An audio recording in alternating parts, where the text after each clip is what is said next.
Hello and welcome to The Gaggle, where we challenge and, if necessary, destroy media narratives. I'm George Szamuely. With me today, of course, is co-founder of The Gaggle, Peter Lavelle, host also of RT's talk show, Crosstalk. Well, it is that time of the week. It is Saturday, and that means it's time for thumbs ups and thumbs downs. And the moment the world has been waiting for. So I'll go first with an unusual thumbs up. And the thumbs up is for Biden. Not because I like Biden or think much very highly of his administration or any of his policies, but he is following through on his campaign promises. I mean, his campaign promises were pretty ghastly. And so therefore the people who voted for it are getting what they voted for. Naturally, many of them are happy. And of course, those who voted for Trump are unhappy. What I find really annoying are the anti-Trumpers who nonetheless voted for Biden and who are now expressing their astonishment and disappointment that Biden is pursuing the policies that he's pursuing. I mean, I have in mind people like Andrew Sullivan, kind of an English journalist residing in the United States. I have some in mind the various people around National Review, the people around Bill Kristol's various outfits, Bulwark, Dispatch, whatever. I don't read them. They're apparently astonished and disappointed. Well, what do they expect? That's what Biden ran on, and he's now following through. So, there was a famous mayor in New York during the 1980s, Ed Koch, who, when he was finally defeated, said, "The people have voted, and now they must be punished." All right, Peter, what's your take? Ed Koch also said is that years after he lost his position as mayor of New York, is that he got really tired of people coming up to him saying, "I voted for you, sir," and he said, "No, you didn't." Yeah, that's typical. No, it's a really a fascinating point that you bring up. But I would, while not disagreeing with you, but he's pursuing things that he could never run on or get passed in Congress as standalone. Okay. Like immigration. I mean, that's dead in the water. Okay. You got to use executive order. This equating sexual orientation with gender, which is absolute nonsense, and there is no science in it whatsoever. You could never get that past the electorate. But these special interest fanatics around him pushed him. I'm sorry. I mean, when you think of Joe's age and the time he was socialized here, how he would go get along with thinking that, having young boys in the girls' gym in locker and showering together. I'm sorry, you can't convince me of that, okay? You just can't, okay? Because I can't get my head around it, okay? It's just absolutely absurd and destructive, okay? But he goes along with it just for the very reasons that you just said, okay? But he's going down the path of committing himself to things. See, what he did was, which I think is a terrible mistake, if I could just be a fly in the wall for the Democrats, is that don't go cultural war on your first week. Go economic. Go total economic. Get the 2,000 check. Yes. Put your political weight. Your presidency is early. You have a little bit of capital. Just a little bit, okay? Because there's no 100 days here, okay? He blew it in the first 100 hours. It's a very, you're absolutely right. It's a very strange thing because, of course, parents of daughters will not at all be happy about the idea, first of all, that their daughters are going to be sharing locker rooms with boys.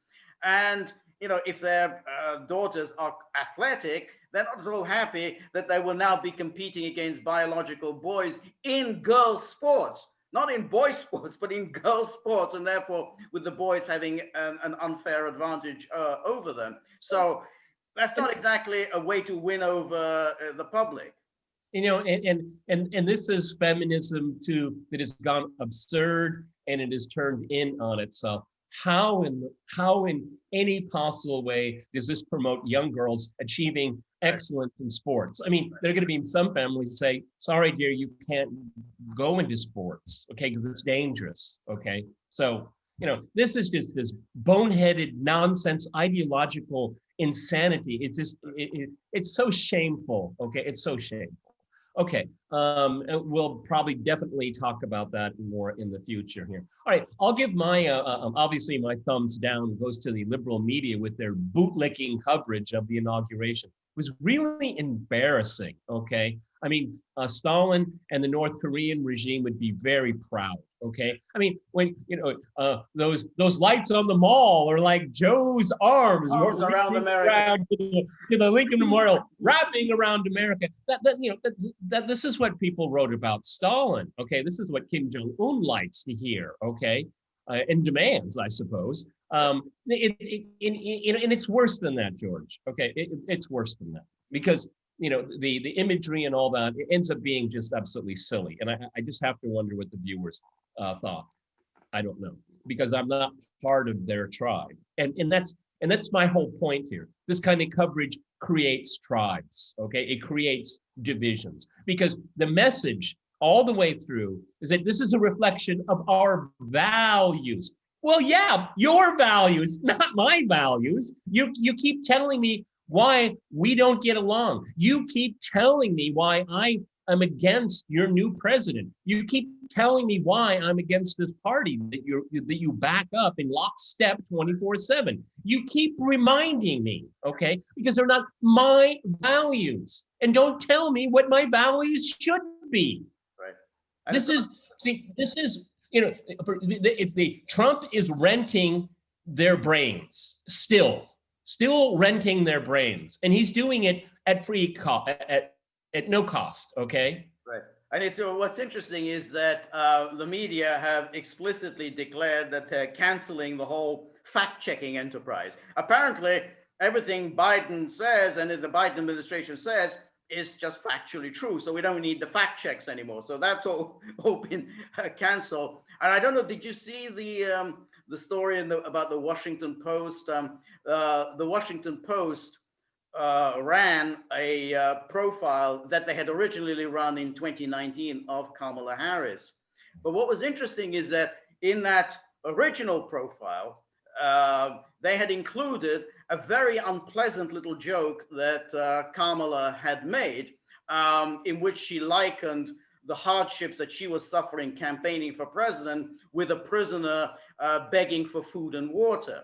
So that was in the original profile, but when they republished it yesterday, they dropped this little joke because obviously it doesn't speak well for her. And of course, then, to be fair to the Post, after there was a lot of protest because people could apparently had remembered this little joke, they reinstated it, but without any kind of explanation or apology as to why they had actually dropped it. But that's just a show of what kind of media we're going to be expecting for the next 4 years.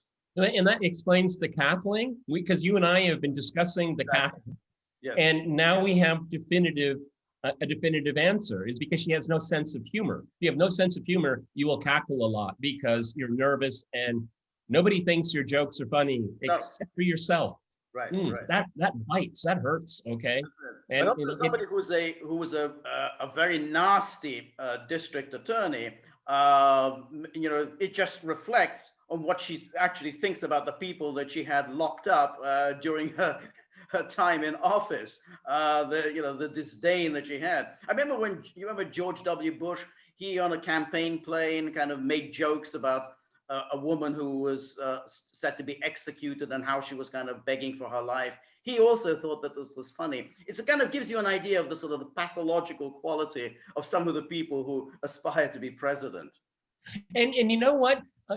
To one degree or another, I would think that you are pathological to some extent to strive for that post. And we know some of the most successful and wealthiest CEOs, primarily men, are psychopaths. I mean, because they are absolutely driven, okay? Nothing else is important to them. Friendships, values, nothing. It is success. and they're very good at it, okay, at achieving their ends and their wealth, and they're really creepy people, okay, really creepy.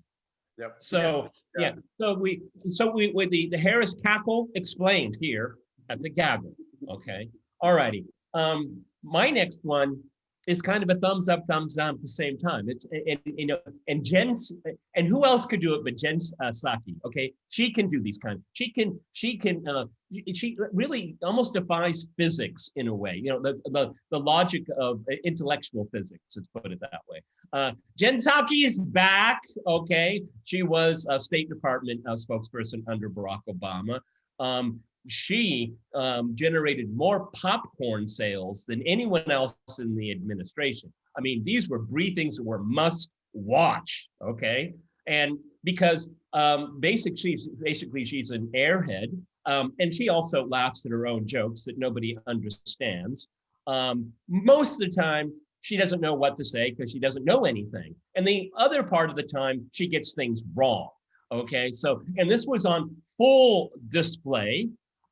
When she was asked a very simple question, why wasn't the first family wearing their masks at the Lincoln Memorial after the president had signed an executive order that required mandated masks on federal lands? And she just kind of had a little chuckle to herself and said something that nobody really understood, and then she moved on. Okay, so this is the kind of briefings we're going to get. And what was interesting, and then, you know, and she's perfect because she is just the gift that keeps on giving.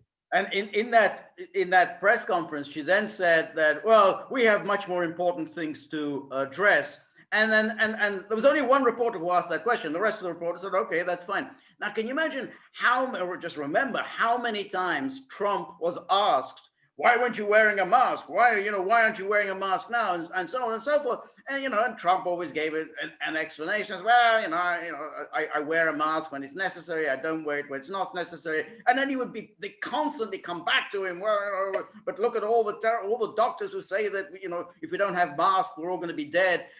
And this repeatedly. And she just said, well, I've got other things to think about. Oh, well, fine. Okay. Go ahead. Well, I mean, it's really interesting, too, because you would have thought at a press conference like that, because I think it was the New York Times, it was a major liberal news outlet that made the claim that the Trump team had no rollout of the vaccine, okay? And basically, some people in the Biden orbit now are saying, well, we were left, with nothing, just, holding the bag there, which is absolutely completely untrue, okay?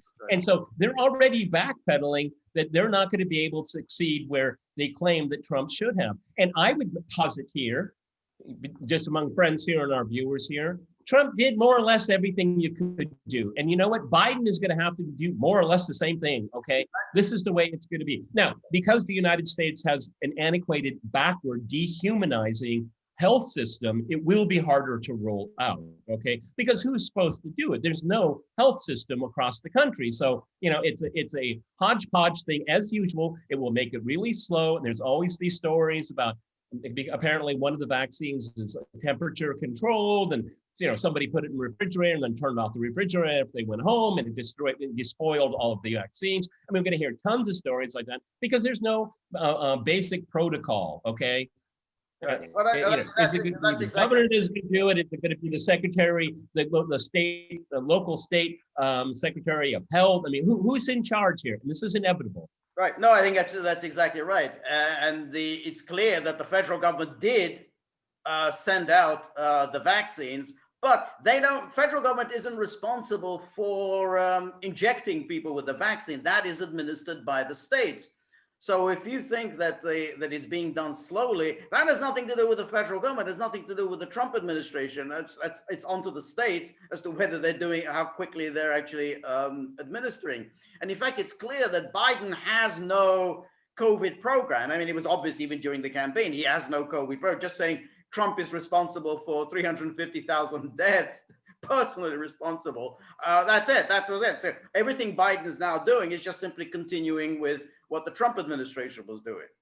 But Trump was being blamed for something that was out of his control, but Biden will not be blamed for something that isn't under his control. It's very, very simple. Okay. Right.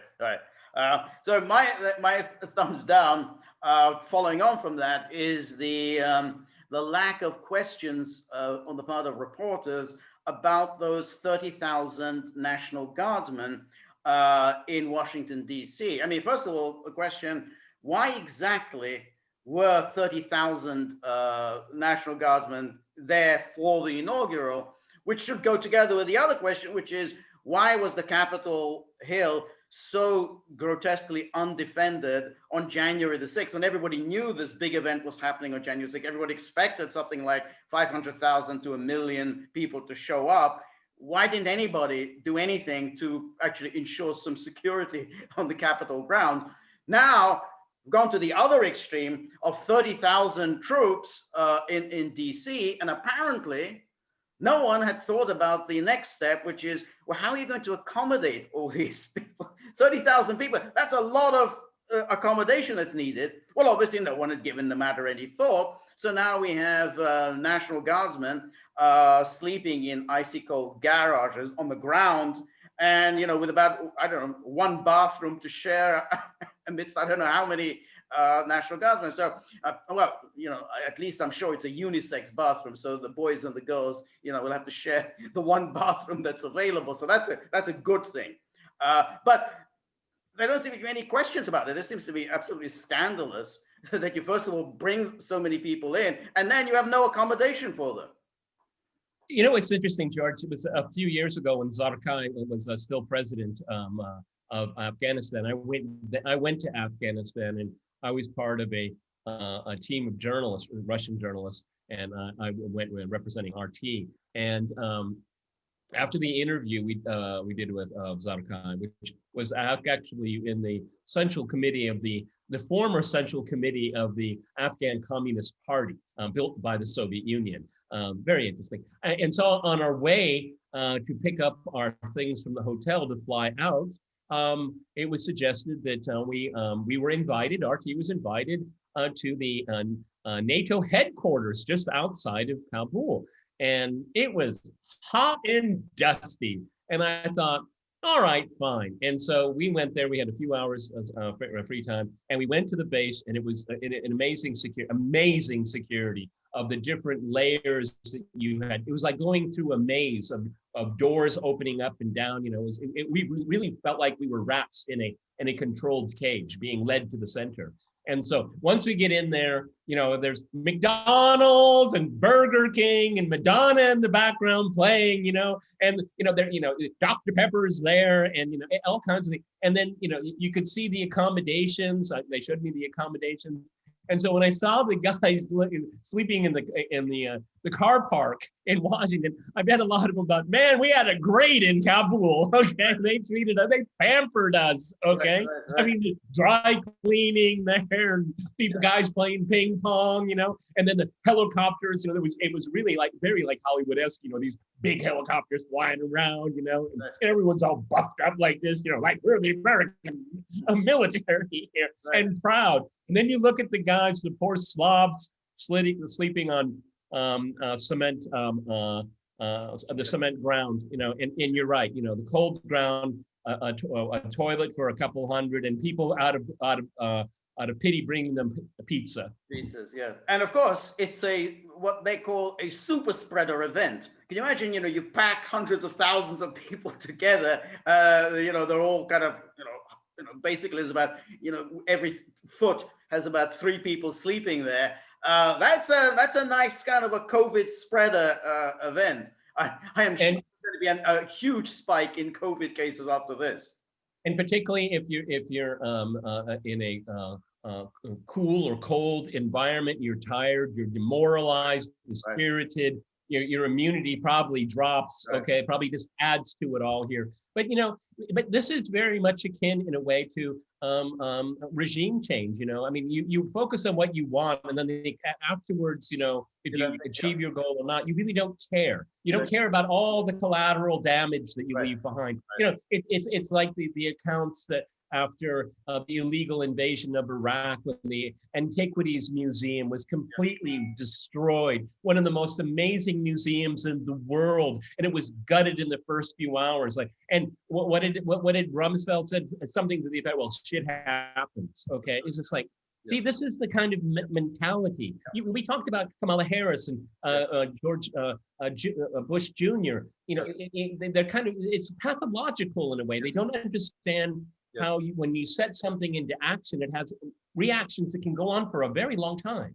Yeah, no, that's exactly right. It is kind of like a regime change operation. Like, well, what are you going to do the next day? Okay, you've got rid of this leader that you don't like. Now what? Who's going to govern this country? So it's like, well, you've got all that. You've shown this force. Wow, 30,000 National Guardsmen. Hey, what about the accommodation? Where are they going to be staying? Well, I don't know. You know, I don't know. And again, to kind of add on to what we said, you know, and with the COVID vaccine rollout, these are guardsmen, and so at a certain point, there's I suppose some kind of emergency. So the inauguration is over. There was no disturbance. Oh, all 50 state capitals were waiting for it, but it didn't happen. Okay, and so who's responsible? It's like, can someone call our governor? Can we go home yet? How do we get home? Who's paying for it? How do we get there? You know, because people here in DC told us to get lost. Right, exactly. No, I mean, there's stories now that some of the governors, the Republican governors, the governor of Texas, governor of Florida, have asked for the National Guardsmen to come back. There's also a story, I don't know if it's been confirmed, that Trump himself has said that his hotel in DC, they can accommodate however many they can accommodate.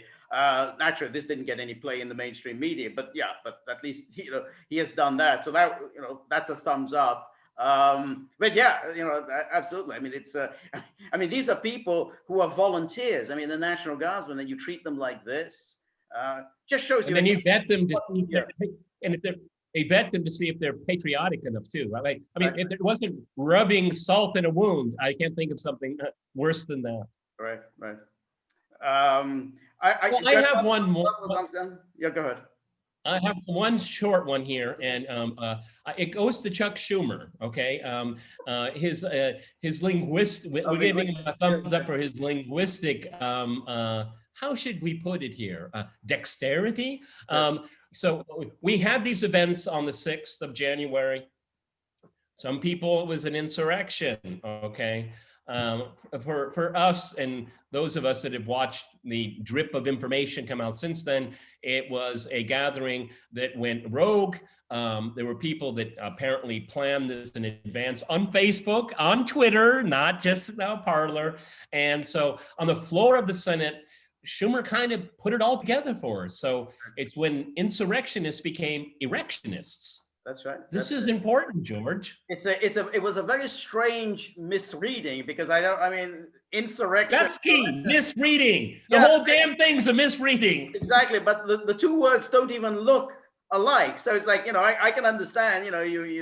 You're reading quickly, and it's a word that looks like insurrection. This doesn't even look like insurrection. So it was a very, very bizarre faux pas. But he had an interesting smile on his face. Yes. I don't know. Yes. Draw your conclusions. Okay. Yes, you're absolutely right. No, okay. I got another thumbs down, which is that Parler had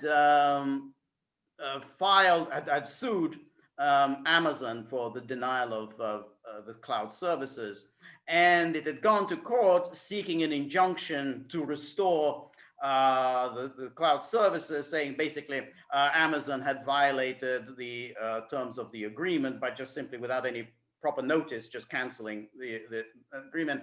The court, not surprisingly, ruled in favor of Amazon and against Parler.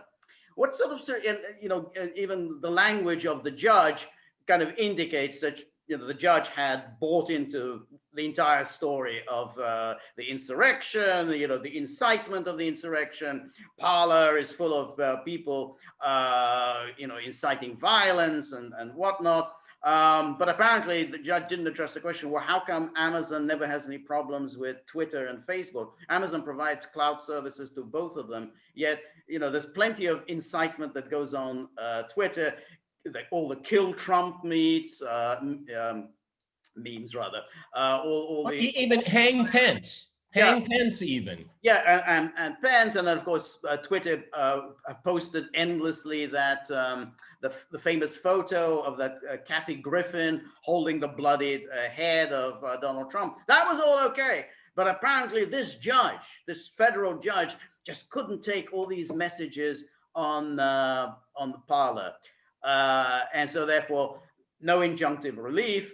And it doesn't sound like Parler is going to prevail in this lawsuit. No surprise there, but it just shows that judges today, I mean, they're just political operators. I mean, why do we even have judges? Why not just simply get politicians? We'll get everyone will just get a Democrat politician, and we get a Republican politician, and then we'll know exactly who's going to rule which way. Well, what this gets down to is quite simple, and I'm not one prone for hyperbole. Though I do like levity at times doing this with you, but it seems to me, and I say this with foreboding, is that the terms of and conditions of service for Facebook and Twitter are replacing the Constitution. Yes, I think that's not an exaggeration. Yeah, no, that's exactly right. I mean, they certainly now deem themselves more powerful than the Constitution, more powerful than other government. Apparently, not in the United States, but in other countries, they are actually doing something about it. Google has now got into a fight with the Australian government and saying, we will pull out our services from Australia because they don't like the kind of restrictions the Australian government is imposing on them. What the Australian government said, well, go. This is Australia. The Australian government makes laws here, not Google. And the EU is doing the same thing. And the EU most likely, very, very likely, is going to prevail in those cases there. So, yeah, I mean, it's something you have talked about, and I want to give you a hat tip here. Is it's very, very disturbing how the judiciary is morphing in front of our eyes. Okay, I mean it's so, as non-lawyers, I mean, if you look at examples of what one would call extremist or insurrectionist language, and that's being redefined as we speak right now, but you can find it all on all of these platforms here, and how a judge can make that ruling. And with forensic evidence that it's part and parcel of the public sphere across the board, and make that ruling against Parler, really should make you worry about where the judiciary is and where it's going. Yeah, absolutely. Absolutely. I mean, it's like, that this is a judge who is determined to rule against Parler. And so the judge then kind of tries to, find all the different little bits and pieces in order to rule against it. But it's a violation of common sense, because clearly Amazon had violated the agreement between Amazon and Parler. And clearly Parler wasn't doing anything worse than what Facebook and Twitter were doing. I mean, this was an attempt to crush an opposition to Twitter, and it was, a breach of contract. I mean, it doesn't take a great deal of genius to see this, but here's the judge who was determined to find against Parler, and then, came up with a lot of ridiculous reasons for it. Well, it seems to me that we're going into a new era of legal theory, and it is the Beria legal theory of show me the man and I'll find you the crime. Absolutely, absolutely. And you can do it, not hard. I mean, it's like, you go through the person's documents, go through everything in that person's life. Who would have thought that Beria would have another life in America, okay? From the ashes of the Soviet regime, okay, of Stalin's regime, Beria makes his great return, his cameo return to American jurisprudence. Only in America can this happen. You know why? Because it's run by people, incompetent people that have these neoliberal ideas. That's why. Incompetence breeds this, okay? Right. Incompetence breeds these super spreader events of stupidity. No, that's right. And it's an extraordinary thing that neoliberalism has kind of morphed into this totalitarian ideology of the worst era in the Soviet Union, the sort of the fanaticism of the Stalinist era. So it's like, the moment you deviate from the norm, suddenly, hey, you're without a job, you're without any means of communication, and you have no friends, you have no social person. You might not even be able to open a bank account. Next, probably you won't even be able to open a telephone account. So that's.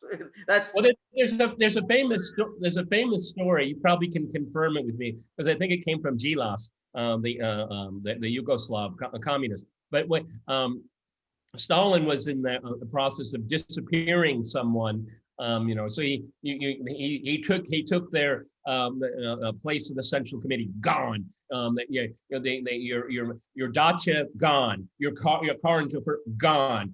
Your apartment, get out. Okay, and the official that he's dressing down is completely demoralized, and he's told to leave the room. And then just as he opens the door to leave, Stalin says, "Come back here." Okay, and he comes back. So now give me your canteen ticket. Okay, give me that one. Okay, I mean your whole, from the where you live, your job, your prestige, your family.